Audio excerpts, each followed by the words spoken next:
ओम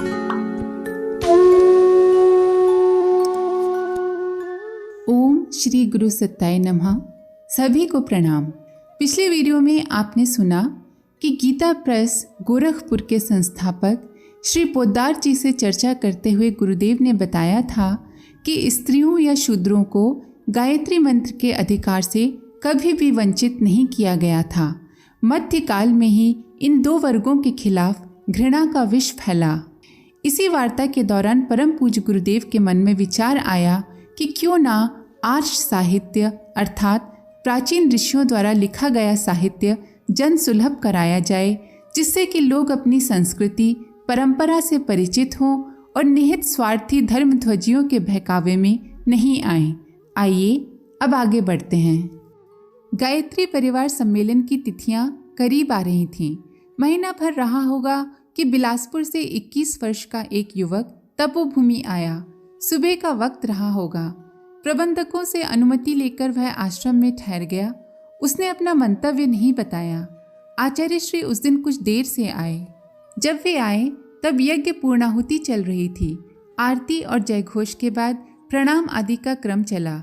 नए आए परिजनों ने अपना परिचय दिया और आने का प्रयोजन बताया। उसी क्रम में युवक की बारी आई तो उसने कहा कि सबके सामने नहीं बताएगा, अकेले में अपनी बात कहेगा। आचार्य श्री ने युवक से कुछ देर रुकने के लिए कहा और मंदिर के प्रांगण में दूसरे लोगों से मिलने लगे। 25-30 मिनट में सभी आगंतुक मिल लिए तो उस युवक को लेकर आचार्य श्री परामर्श कक्ष में गए। वहां उसके कंधे पर हाथ रखा और कुशल क्षेम पूछने लगे। युवक का नाम जानकी लाल था। उसने B.Com पास कर लिया था। जिस जमाने में 8वीं 10वीं पास युवक पढ़े लिखे समझे जाते थे, उस जमाने में B.Com पास होना बहुत मायने रखता था। जानकी लाल ने बताया कि दीन दुनिया में उसका मन नहीं लगता है। वह स्वामी रामतीर्थ, स्वामी विवेकानंद, स्वामी शिवानंद, प्रभु दत्त ब्रह्मचारी और स्वामी अखंडानंद की पुस्तकें पढ़ता रहता था। आध्यात्मिक साहित्य का अध्ययन करते हुए उसके मन में वैराग्य का भाव जगा। जानकी लाल के पिता की कपड़ों की दुकान थी। वहाँ मुनीम का काम कर रहे सज्जन से उसने कहा कि वह वृंदावन जाना चाहता है और कुछ दिन वहीं रुकेगा। मुनीम जी जानकी लाल के रुझान से परिचित थे। उन्हें चिंता हुई, इकलौती संतान है, चला गया तो मालिक का घर सूना हो जाएगा। और उससे भी बड़ा खतरा यह था कि बाबा लोग उसे फुसलाकर न जाने क्या ऐंठते रहेंगे। मुनीम जी अखंड ज्योति पढ़ते रहते थे।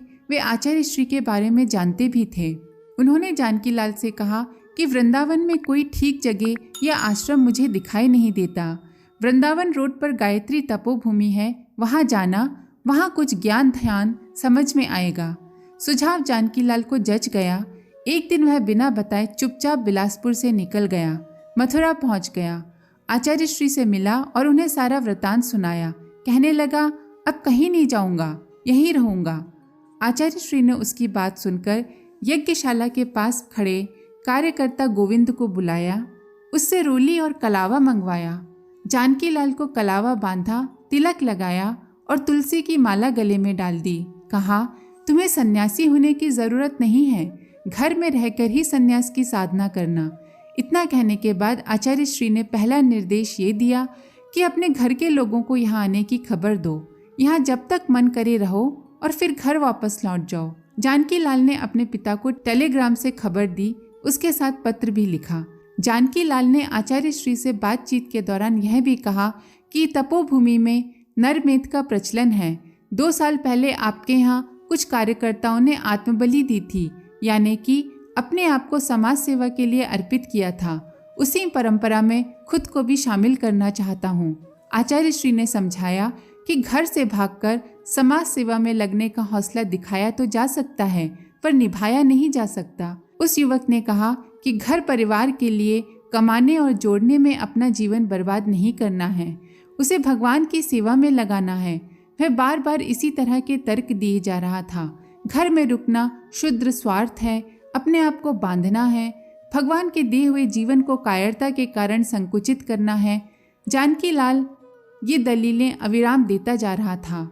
जब वह अपनी बात कह चुका तो आचार्य श्री ने कहा, जिस घर को 4 दीवारी में बंधना और संकुचित होना बताते हो, वहाँ से चोरों की तरह निकल भागना डरपोक होना नहीं है तो क्या है? घर परिवार अगर संकीर्ण दायरा है तो उसे पूरा कर जिम्मेदारियां निभाकर निकलना ही वीरता है। बात युवक को समझ में आ गई। मैदान जीतना है तो उससे भागना बहादुरी नहीं है, वहां रहते हुए लड़ना ही शौर्य है। ये समझ में आ गया तो उसी के अंतस से उत्तर आया कि घर परिवार के लोगों को बताकर आश्रम का अतिक्रमण करना है। अतिक्रमण यानी गृहस्थी में प्रवेश किए बिना सीधे वानप्रस्थ में जाना है। यह बात गला उतरने के बाद वह अपने अभिभावकों को सूचना देने के लिए राजी हुआ। सूचना भेज दी गई। घर के लोग यथा समय पहुंच गए। उन्होंने भगवान का शुक्र मनाया कि युवक किन्हीं गलत हाथों में पड़ने से रह गया। मथुरा वृंदावन में किन्हीं साधु बाबाओं से टकरा जाता तो उन्हीं के यहाँ रहने लगता तो क्या होता। गायत्री सम्मेलन के लिए ज्यादा तैयारियां नहीं करनी पड़ी। जिन लोगों को सम्मेलन में बुलाने के लिए पत्र लिखे थे उनमें से 90% ने आने की स्वीकृति दी। हारी बीमारी या घरेलू समस्याओं के कारण नहीं आ सकने वालों की संख्या 4-5% से ज्यादा नहीं थी। जिन तिथियों में सम्मेलन होना था उनसे करीब महीने भर पहले तपोभूमि में सांस्कृतिक शिक्षण शिविर चल रहा था। लगभग 50 कार्यकर्ता इस शिविर में भी शामिल थे। इन लोगों ने भी गायत्री परिवार सम्मेलन में सम्मिलित होने का निश्चय कर लिया। संवत 2014 की गायत्री जयंती को गायत्री तपोभूमि में अपूर्व दृश्य उपस्थित हो रहा था। उस दिन पहले से चले आ रहे संस्कृति शिविर का समापन भी था। सम्मेलन आरंभ होने से पहले पिछले शिविर में आए साधकों की विदाई हुई। लगभग सभी शिविरार्थियों ने इसमें शामिल होने की ठान रखी थी। वे रुके भी। नए साधकों के आने के बाद संख्या और बढ़ने लगी। 6 जून की रात तक लोगों का आना जाना लगा रहा। करीब 500 कार्यकर्ता आ गए। गायत्री जयंती की सुबह 4 बजे उठने की घंटी बजी। कार्यकर्ता उठ गए और 1 घंटे में स्नान आदि से निवृत्त होकर मंदिर के सामने प्रांगण में जप आदि के लिए बैठे। उसके बाद आरती और यज्ञ हवन। यज्ञ हवन पूरा होने के बाद करीब 8:30 बजे यज्ञ सम्मेलन शुरू हुआ।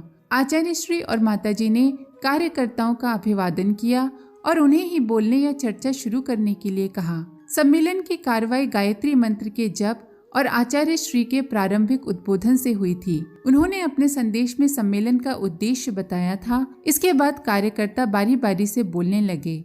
रामेश्वरम से आए कार्यकर्ता ज्वाला दत्त ने वहां हुए गायत्री महायज्ञ के बाद की रिपोर्ट दी। उसका सार यह था कि आचार्य श्री के सानिध्य में हुए आयोजन के बाद भी निहित स्वार्थों का विरोध जारी है। गायत्री उपासकों की संख्या बढ़ी है और विरोधियों की भी। विरोधियों की परवाह किए बिना कार्यकर्ता अपने काम में लगे हुए हैं। वे विरोधियों को मुंह भी नहीं लगाते और उनकी आलोचनाओं या अवरोधों से प्रभावित भी नहीं होते। मोरबी से आए कार्यकर्ता करुणा शंकर ने पूछा था कि आप इस विरोध का सामना कैसे करते हैं। इस पर ज्वाला दत्त ने प्रतिकार का तरीका ठीक इन्हीं शब्दों में बताया था कि किसी को जवाब नहीं देते, उनकी बातों का खंडन भी नहीं करते, सिर्फ अपना काम करते चलते हैं। और कार्यकर्ताओं ने भी इस बारे में पूछा परखा। आचार्य श्री ने ज्वाला दत्त के तरीकों को सही और व्यवहारिक बताया। सौम्य और सात्विक प्रतिकार एक ही है कि कोई प्रतिकार ही न किया जाए। उन्होंने एक प्रसंग सुनाया। भगवान बुद्ध का एक भिक्षु असभ्य लोगों की बस्ती में धर्म प्रचार के लिए जाने लगा। बुद्ध ने उसे रोका और पूछा, तुम वहाँ के लोगों को सह नहीं पाओगे, वे बहुत असभ्य हैं और तुम्हारी बात सुनने की अपेक्षा तुम्हारी हंसी उड़ाएंगे, तुम क्या करोगे? भिक्षु ने कहा, कोई बात नहीं भगवान, मैं उन्हें धन्यवाद दूंगा कि वे हंसी ही उड़ा रहे हैं, कम से कम गालियां तो नहीं दे रहे। बुद्ध ने कहा, अगर वे गालियां देंगे तो? इस पर भिक्षु ने कहा, फिर भी संतोष है कि वे मुझे मार नहीं रहे। बुद्ध ने कहा, अगर मारने लगे तो? भिक्षु ने फिर भी संतोष जताया कि गनीमत है, मेरी जान तो नहीं ले रहे, वे मुझे जान से भी तो मार सकते हैं। बुद्ध ने कहा, वे तुम्हारी हत्या भी कर सकते हैं। भिक्षु ने उसी धीर गंभीर स्वर में उत्तर दिया, फिर भी मैं उनका आभारी होऊंगा कि उन्होंने मुझे रोग, शोक और संतापों से भरे इस संसार से छुटकारा दिला दिया। आचार्य श्री ने यह प्रसंग सुनाते हुए कहा कि भगवान बुद्ध ने इस भिक्षु को आशीर्वाद दिया, उसे धर्म प्रचारक की कसौटी पर खरा बताया। हम समाज में परिवर्तन और परिष्कार का कोई भी संदेश लेकर जाते हैं तो उसका विरोध स्वाभाविक है। प्रचलनों के विरुद्ध होने से लोग उपहास करते, हंसी उड़ाते और निंदा मारपीट तक करते हैं। कार्यकर्ता को इन सब से अविचल रहते हुए अपने आंतरिक सत्य पर दृढ़ रहना चाहिए। आचार्य श्री ने कहा, संत एकनाथ का प्रसंग भी कार्यकर्ताओं को ध्यान में रखना चाहिए। वे हरिद्वार से गंगा जल लेकर रामेश्वरम के लिए चले। कंधे पर वहंगी उठा रखी थी। रामेश्वरम तक की यात्रा निरापद संपन्न कर ली। वहां पहुंचे तो देखा मंदिर के बाहर एक गधा बेहोश पड़ा हुआ है। लगता था मरने के करीब है। लोग उसे अनदेखा कर दाएं बाएं से निकल जाते थे। किसी ने उसकी सुध नहीं ली। संत एकनाथ उसे देखकर रुके और वहंगी में रखे कलश से गंगा जल निकालकर उसके मुंह में डाला। आसपास से निकलते लोग संत एकनाथ को ऐसा करते देखकर रुक गए लोगों में से एक अधेड़ उम्र के व्यक्ति ने संत से पूछा, बाबा आप क्या कर रहे हैं? जो गंगा जल भगवान शिव पर चढ़ाने के लिए आप इतनी दूर से श्रद्धा पूर्वक लाए थे, वो इस गधे के मुंह में डाल दिया, क्यों? संत ने कहा कि इस गधे में भी भगवान शिव का ही अंश है। इस जल से मैंने उन्हीं की सेवा की है। लोग उनका यह तर्क सुनकर हंसने लगे। संत पर इसका कोई प्रभाव नहीं पड़ा। काफी देर तक लोग उनकी ठिठौली करते रहे। कहते हैं तभी वहां एक गंभीर वाणी गूंजी कि एकनाथ ठीक कर रहा है। लोग यह वाणी सुनकर स्तब्ध रह गए। उससे भी ज्यादा स्तब्ध तो यह देखकर हुए, कुछ पल पहले जिस जगह गधा बेहोश पड़ा था वहां कुछ भी नहीं था। लोगों ने समझा कि यह भगवान शिव की ही कोई लीला है। संत एकनाथ वहां से चुपचाप रामेश्वरम मंदिर की ओर चल दिए। ये घटना सुनाकर आचार्य श्री ने कहा, हमारा काम ही हमारा जवाब है। जोधपुर से आए कुछ कार्यकर्ताओं ने समस्या रखी कि उनके इलाके में अक्सर अकाल पड़ता है, गाय कम दूध देती है, घी की समस्या है और यज्ञ में घी का काफी प्रयोग होता है। इस बारे में और भी कई कार्यकर्ताओं की राय ली गई। कार्यकर्ताओं ने यज्ञों में सादगी और मितव्ययता पर जोर दिया।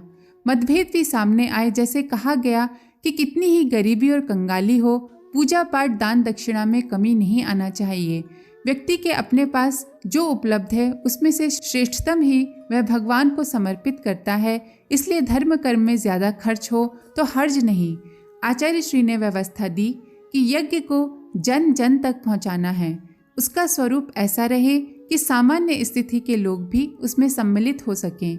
यज्ञ आयोजन छोटा हो या बड़ा, उसमें घी और अनाज का उपयोग संयम से किया जाना चाहिए। अनाज की जगह औषधियों की आहुति देनी चाहिए। औषधियाँ जंगल में मिलने वाली वनस्पतियों से तैयार की जा सकती है और घी का उपयोग सिर्फ सुष्टकृत होम के समय ही किया जाए। एक आहुति पूर्णाहुति के समय भी दी जा सकती है। घी का इसमें ज़्यादा उपयोग न करें। आज के लिए इतना ही। आप सभी का धन्यवाद। ओम शांति। हमारे YouTube चैनल को सब्सक्राइब करें और बेल आइकन को दबाकर ऑल पर क्लिक करें ताकि नोटिफिकेशंस आपको मिलती रहें।